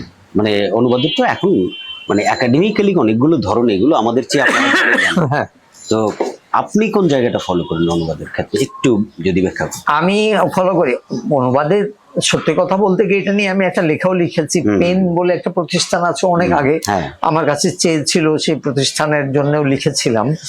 সেখানে আমি একটা কথা স্বীকার করেছি যে আমি অনুবাদ তত্ত্ব, যেটাকে বলে ট্রান্সলেশন থিওরি, এটা পড়েছি অনুবাদ শুরু করার অনেক পরে, বিদেশে যে একটা সাবজেক্ট হিসাবে। কিন্তু তার আগেই কিন্তু আমি অনুবাদ কর্ম শুরু করে দিয়েছিলাম। কিন্তু যখন তত্ত্ব পড়লাম তখন আমি দেখলাম যে আমি যে চিন্তা থেকে বা যে তত্ত্ব থেকে, নিজস্ব তত্ত্ব থেকে অনুবাদ করতাম, সেটার প্রায় 70 ভাগই সঠিক ছিল। ওই রকম ভাবেই ওরা যেভাবে বলেছে সেইভাবেই করতাম। বাকি 30 ভাগ হয়তো সঠিক ছিল না। কিন্তু তত্ত্ব পড়ার পরও আমি একটা জিনিস বুঝেছি, সেটা হলো যে অনুবাদক এমন একটা জায়গায় আবদ্ধ আছে যে একটি অত্যন্ত সৃজনশীল লেখা অন্য ভাষাতে, সেটাকে তার ভেতরে আত্মস্থ করে ওই সমপরিমাণ সৃজনশীলতা সংরক্ষণ করে অন্য ভাষায় ভাষান্তরিত করা, কাজটা ভীষণ কঠিন। এতে দেখা গেছে অনেক সময়ে যখন আমি ভাষান্তরিত করি, তখন যেহেতু আমি বাংলা ভাষাভাষী মানুষদের বিষয়ে সবচেয়ে ঘনিষ্ঠভাবে পরিচিত, তখন অনেক সৃষ্টিধর্মী বিষয় আছে যেটা আমি বুঝতে পারি, বললে, বাংলা ভাষাতে লিখলে হয়তো বাংলা ভাষাভাষী পাঠকরা ঠিক সেভাবে নিতে পারবে, কমিউনিকেট করতে পারবে না। এগুলোর মধ্যে অনেক সাংস্কৃতিক প্রবলেম আছে, কালচারাল প্রবলেম আছে, আবার ফিলোসফিক্যাল প্রবলেম আছে। কালচারাল প্রবলেমের একটা সবচেয়ে বড় উদাহরণ আছে, যে মঞ্চে যে খোলামেলা দৃশ্যগুলো তৈরি হয়, যেমন হ্যারল্ড পিন্টারের অনেক নাটকের মধ্যে এগুলো আছে। মদ্যপান, উচ্ছৃঙ্খলতা, নারী পুরুষের মেলামেশা, চুমু খাওয়া, এটাকে বোধহয় ট্রান্সলেশন স্টাডিজ বা অনুবাদ তত্ত্বের জায়গায় বা অনুবাদ অধ্যয়নের জায়গায় বলে cultural translation. Cultural translation Gayatri Spivak যে বিষয়টা নিয়ে বলেছে, তো এইটা আমি প্রথম দিকে একটু বদলাতে চেয়েছি। এটাও আমাকে বলতে হবে, ধর্মীয় ব্যাপারও আছে, ধর্মীয় বাধা নিষেধও আছে। যেমন গ্যালিলিও অনুবাদ করার সময় কিন্তু এটা আমাকে ভাবতে হয়েছে। হ্যাঁ, তো এই জিনিসগুলোকে কিন্তু আবার ভাষান্তরের সময়ে অনেক সেলফ সেন্সর করতে হয়, যেটা আমি করতে চাই না অনুবাদক হিসাবে, কিন্তু করতে হয়। আচ্ছা,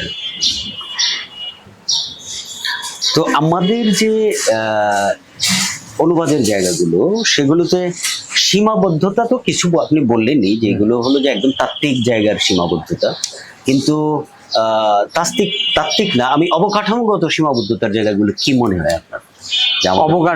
অবকাঠামোগত বিষয়টা আমি একটু ভুলে নিই। এটা সারা বিশ্বেই একসময় ছিল, এখন অবশ্য অনেকটা কমে গেছে। হুম। সেটা হলো অনুবাদকে সবসময় দ্বিতীয় শ্রেণীর সাহিত্য বলে গণ্য করা হয়। আচ্ছা। সারা বিশ্বেই কিন্তু তাই করা হয়। যেমন আমি আপনাকে বলি, অনেক আগে হোমারের ইলিয়াড অ্যান্ড ওডিসি কেমব্রিজ বিশ্ববিদ্যালয়ে কিন্তু পড়ানো হতো, সেই অনেক বছর আগে থেকেই। আজ থেকে 100-150 বছর 200 বছর আগে থেকেই পড়ানো হতো, কিংবা তারও আগে থেকেই। কিন্তু মজার ব্যাপারটা হলো যে এইটা যে গ্রিক ভাষা থেকে যে অনুবাদ করা হচ্ছে ইংরেজি ভাষায়, এই কথাটা কিন্তু কোনো সময় শিক্ষকও বলতো না, ছাত্ররাও জানতো না। আচ্ছা। আমরা নিজেরাও যখন ঢাকা বিশ্ববিদ্যালয়ে পড়েছি ইলিয়াড এবং ওডিসির অনুবাদ, তখন কিন্তু এটা কার অনুবাদ এটা নিয়ে কেউ মাথা ঘামাতো এটা না। অনেকটাই সেরকম যে বাইবেলে তো আসলে লেখা থাকে না যে হ্যাঁ। কোন ভাষা থেকে অনুবাদ। কোথা থেকে। তো এটা খুব অবহেলিত একটা বিষয়, অবকাঠামো হিসাবেই অবহেলিত ছিল। কিন্তু মজার ব্যাপার হলো যে যখন নোবেল পুরস্কার দেওয়া হয়, তখন কিন্তু বলা হয় যে যে কোনো ভাষাভাষীর সাহিত্য এখানে নেওয়া হবে, হুম হুম কিন্তু সেটা ইংরেজিতে অনুবাদ হতে হবে। হুম। তার মানে অনুবাদকে একটা জায়গায় স্বীকৃতি দেওয়া হচ্ছে, অথচ অনুবাদ নিয়ে তেমন চিন্তা নেই। বাংলাদেশে অনুবাদ সবচেয়ে অবহেলিত, তার প্রমাণগুলো আমি বলছি।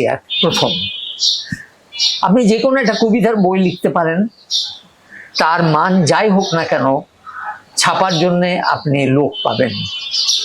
অনুবাদের কথা বললেই কিন্তু তারা প্রথমেই বলবে অনুবাদ বই কেউ কিনে না। এবং এটা সত্যি। 2 নম্বর হলো যে যদিও তারা রাজি হয়, তবুও দেখা যায় যতটা কম খরচে বের করা যায় সেরকম একটা ব্যবস্থা করা। তার সবচেয়ে বড় প্রমাণ আমি বলছি, এই কবি শামসুর রহমানের মার্কো মিলিয়ন্স যেটা অনুবাদ করেছেন উনি, তার প্রকাশনা দেখে আমি হতাশ। এত ভুল, এত ভুল। এবং মজার কথা হলো, মনে হয়েছে আমার কবি শামসুর রহমানও এটাকে খুব যত্ন সহকারে বের করার জন্য তেমন চেষ্টা করেননি। এইগুলো খুবই অবহেলা। 2 নম্বর হলো যে একাডেমিক্যালি, যেহেতু আমি অধ্যাপনাতে আছি, আমাদের কিন্তু প্রকাশনাগুলোকে আমাদের পদোন্নতির জন্য গোনা হয়। তো আমি যদি কোনো একটা মৌলিক রচনা লিখি, তার মান যাই হোক না কেন, সেখানে যতটা নম্বর দেয়া হবে তার অর্ধেক নম্বর দেওয়া হয় আমি যদি আমার কোনো অনুবাদ গ্রন্থ প্রকাশনা হিসাবে তাদেরকে দেখাতে চাই। এটা অন্যায়, এটা ঠিক না। না, কিন্তু স্যার একটা জিনিস তো হতে পারতো, যেমন ধরা যাক যে আমাদের এখানে একটা প্রতিষ্ঠান আছে বাংলা একাডেমি, আরেকটা প্রতিষ্ঠান ধরা যাক যে আন্তর্জাতিক মাতৃভাষা ইনস্টিটিউট। তো এই যে আমাদের এক ধরনের প্রাতিষ্ঠানিক কাঠামো আছে, বা কোনো কোনো দেশে আমরা দেখতে পাই যে ট্রান্সলেশন লিটারেচার ট্রান্সলেশন ইনস্টিটিউট এরকমের একটা উচিত ছিল জায়গা থাকে, উচিত ছিল। সেইগুলো থেকে কিন্তু কাজ এটা প্রায় সব দেশেই আছে, ইভেন ভারতেও আছে। হ্যাঁ, ভারতে তো অনেকগুলো প্রতিষ্ঠান আছে, যেমন প্রত্যেকটা কূটনৈতিক ভাবে যাদের সাথে রিলেশন রাখাটা অনিবার্য, এরকম দেশগুলোর জন্য কিন্তু তারা আলাদা আলাদা ইনস্টিটিউশন গড়ে তোলে, যেমন চায়না ইনস্টিটিউশন আছে। এছাড়াও যেটা আছে, ভারতে যেহেতু অনেক ভাষা এবং নিজেদের ওদের লিঙ্গো ফ্রাঙ্কা হলো ইংরেজি, ওই জন্য অন্য ভাষা থেকেও ইংরেজিতে অনুবাদ করার জন্য বহু প্রতিষ্ঠান আছে। তো আমরা এই যে আমাদের এখানে প্রতিষ্ঠানও গড়ে উঠলো না ওই অর্থে, আবার একই সঙ্গে কিন্তু অনুবাদকও গড়ে উঠলো না। তো এইটা কেন, মানে কেন হলো না? এটা শুধুই প্রকাশকদের অনুৎসাহ, প্রকাশকদের অনীহা। এবং আমি বলবো যে অনুবাদের ব্যাপারে সরকারি প্রেরণাও খুব বেশি নাই। আপনি যে কথাটা বললেন বাংলা একাডেমি এবং মাতৃভাষা ইনস্টিটিউট, মাতৃভাষা ইনস্টিটিউট তো কোনো অনুবাদ নিয়ে কোনো মাথা ঘামায়ই না, কোনো অনুবাদ কর্ম তাদের দ্বারা তারা করে না। যে কথাটা আমি গত 20 বছর থেকে বারবার বলছি যে মাতৃভাষা বা ইনস্টিটিউট থেকে অনুবাদের একটা সেল থাকা উচিত। হ্যাঁ, শুধু বাংলা থেকে ইংরেজি বা অন্য ভাষা নয়, অন্যান্য ভাষা থেকেও বাংলা ভাষা। কিন্তু এটা নিয়ে কারো মাথা ব্যথা নেই। বাংলা একাডেমি কিছুটা করে, তারা অনেকটাই করার চেষ্টা করছিল, একটা আলাদা সেল তৈরি করার চেষ্টা করছিল বলে আমি জানি, যেটা নিয়ে আমার সাথে বিভিন্ন সময় আলোচনাও করেছে। সেটা এখন থমকে গেছে, সেটা আদৌ হবে কিনা আমি জানি না। আর আপনি যেটা বললেন সেটাও একটা করা উচিত ছিল, সরকারের তরফ থেকে একটা ট্রান্সলেশন ইনস্টিটিউশন থাকা উচিত ছিল, যেখানে সব সময় মানে নিয়োগ করে মানুষদেরকে যে যে বিষয়ে অনুবাদে দক্ষ তাদেরকে দিয়ে অনুবাদ করবে, বা বাইরের দেশ থেকে, হ্যাঁ বাইরে থেকে লোকজনকে এখানে এনে বাংলা ভাষা সম্পর্কে প্রশিক্ষিত করে তোলা, যাতে তারাও এটা অনুবাদ উচিত করে ছিল। বাইরে কিন্তু সে ব্যাপারে ইভেন পাঠ্যপুস্তক অনুবাদ করার জন্যও কিন্তু প্রচেষ্টা নিতে পারত, যেটা একবার নেওয়া হয়েছিল ঢাকা বিশ্ববিদ্যালয়ে, কিন্তু সেটা আর চলেনি। আপনি যে ইংরেজি অনুবাদগুলো করলেন সেটার সংখ্যা কত হতে পারে, কোন কোন কোনগুলো উল্লেখযোগ্য একটু জানতে চাই আপনার কাছে, মানে আপনার কাছে ভালো লাগে। বাংলা থেকে ইংরেজি, বাংলা থেকে ইংরেজি, বাংলা থেকে ইংরেজি বেশি করিনি আমি, 1 2 3 4 5টা মতো। 5টার মতো। বাংলা থেকে ইংরেজির ক্ষেত্রে বাংলা ভাষাভাষী কেউ যখন করে, আমরা দেখি যে ইন্টারন্যাশনাল যে পেরিফেরি আছে এইখানে একটা সীমাবদ্ধতা আছে, মনে হয় যে সেই বইটা অত ভালোভাবে ছড়িয়ে পড়ে না। কিন্তু যখন এটা অন্য মানে যে ভাষা থেকে হচ্ছে, যে ভাষায় অনুবাদটা হবে সেই ভাষার লোক যখন করে, মানে তাদের পাঠকদের কাছে পৌঁছায় বেশি। যেমন ধরা যাক যে গত বছর যে নোবেল পেল কোরিয়ান সাহিত্যিক, হ্যাঁ হ্যানকক, ওনার অনুবাদক একজন ইংরেজি অনুবাদের জন্য। বা এই বছর যে জার্মান সাহিত্যিক পেলেন, এবারে যে পেল লাসলো, হ্যাঁ, তো ওনার অনুবাদকও ওরকমই। তো আমাদের যে অনুবাদগুলো, আপনার কি মনে হয় যে এই অনুবাদগুলো মানে আমাদের যে সাহিত্য সেটা যদি বাইরের লোকজনকে সম্পৃক্ত করে আরো বেশি অনুবাদ করা যেত, তাহলে এই কথাটা আমি অনেকবার বলেছি।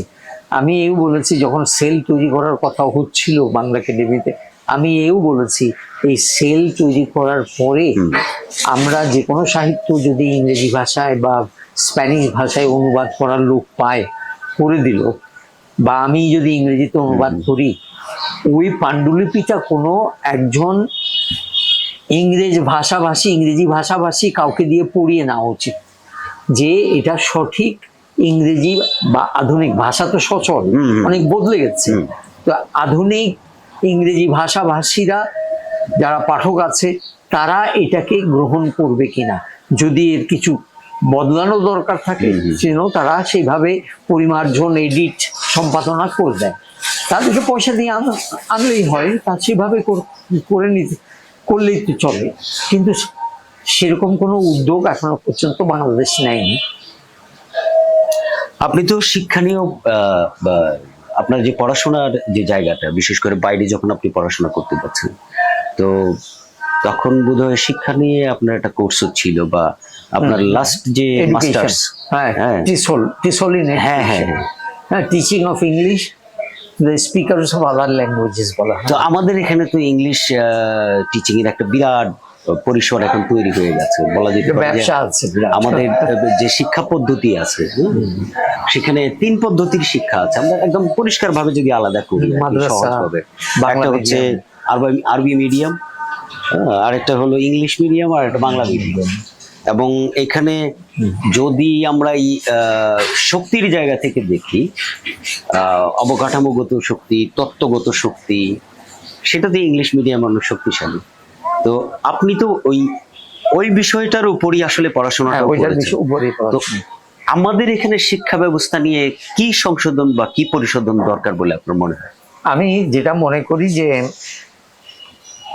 মাতৃভাষার বাইরে তো পড়াশোনা করা, আমি মনে করি যে অনেকটাই আমরা পিছিয়ে আছি। এর অনেক কারণ আছে, আমাদের ঐতিহাসিক কারণ আছে, তারপরে কলোনিয়াল কারণ আছে, সবই আছে। তো ফলে আমাদের জীবন থেকে ইংরেজিকে কিন্তু আমরা বাদ দিতে পারবো না কোনো সময়। হ্যাঁ, কিন্তু একটা ভাষা শেখার যে নিয়ম কানুন আছে, এটা বাংলাদেশে কখনোই মেনে চলা হয় না। এটা বাংলা ভাষার শিক্ষা বলেন আর ইংরেজি বলেন, দুটো ঠিক কিন্তু একই অবস্থা। আপনি জোর দিয়ে বলতে পারবেন না যে একজন MA পাস বাংলা ভাষাতেও ভালো লিখতে পারে, পারবেন না। বানান ভুল হবে, বাক্যে অনেক সমস্যা আছে। তার কারণ কি? তার কারণ হলো যে ভাষা শিক্ষা দেয়ার যে পদ্ধতি সেটা অত্যন্ত দুর্বল, অত্যন্ত দুর্বল। ঠিক সমভাবে ইংরেজি ভাষা শিক্ষা দেওয়ার ব্যাপারটাও খুব দুর্বল। এটা আমি মানি না যে ইংরেজি শিখতে হলে ইংরেজি মিডিয়ামে পড়তে হবে, এটা আমি মানি না। বাংলা মিডিয়ামের মধ্যেই বা মাদ্রাসা মিডিয়ামের মধ্যে, আরবি মিডিয়ামের মধ্যেই ইংরেজি ভাষা শেখার এমন ব্যবস্থা করা সম্ভব যে তারা খুব ভালো ইংরেজি ভাষাও শিখতে পারে। এই পদ্ধতি এখানে বাংলাদেশে কখনোই কখনোই ফলো করতে দেয়া হয়নি। কেন সেটা? এটার ভেতরে অনেক আমলাতান্ত্রিক ব্যাপার আছে। আমি নিজেই আমি আপনাকে বলি, এক সময়ে আমি NCTB টেক্সট বুক বোর্ডের সাথে কাজ করেছি ইংল্যান্ড থেকে লেখাপড়া শিখে আসার পরে, এবং আমরা একটা দল কাজ করেছিলাম, Bangladesh English language teachers association আমি তৈরি করেছিলাম, এবং গ্রামে গঞ্জে যে টিচারদেরকে ট্রেনিংও দিয়েছিলাম যে ক্লাসরুমে কিভাবে ইংরেজি পড়ালে সবাই ইংরেজি বলতেও পারবে, বুঝতেও পারবে। আচ্ছা, কিন্তু আমলাতান্ত্রিক জটিলতায় দেখা গেছে যে পরে আমাদেরকে অনেক আমলা ডেকে বলেছে, আমাকেই ডেকে বলেছে, আপনি কি শেক্সপিয়ার? আপনি ইংরেজি নিজের লেখা পড়ে শোনান, পড়ান, শেক্সপিয়ার না পড়লে কেউ ইংরেজি শিখতে পারে? এই আমলাকে তো আমার পক্ষে বোঝানো সম্ভব না, কারণ শেক্সপিয়ারের ইংরেজি অবশ্যই ইউনিক, কিন্তু শেক্সপিয়ারের ইংরেজি সবার জন্য দরকার নাই। এটা ছোটবেলার পাঠ্য বিষয় না, সবার জন্য দরকার নেই। এখন শেক্সপিয়ারের ইংরেজি যদি আমি বলি এখানে সবাই আমাকে পাগল বলবে। আমি যদি ওয়েট এ বিট না বলি যে ট্যারি এ লিটল, বলবে কি পাগল? ট্যারি এ লিটল মানে কি? ট্যারি এ লিটল মানে ওয়েট এ বিট। তো এই যে আমি আগেও বলেছি, ভাষা হলো সচল, ভাষা আধুনিক হয়। এই বাংলা ভাষায় আধুনিক হচ্ছে, বাংলা ভাষার অনেক শব্দ আছে যা বদলে গেছে, নতুন শব্দ এর মধ্যে ঢুকে গেছে, নতুন শব্দ বানানো হয়েছে, যেগুলো গ্রহণ করা হচ্ছে। সেটা তো আমরা শেক্সপিয়ারে পাবো না। হ্যাঁ, শেক্সপিয়ার খুব মডার্ন, খুবই মডার্ন, কিন্তু শেক্সপিয়ারের যুগে মডার্ন।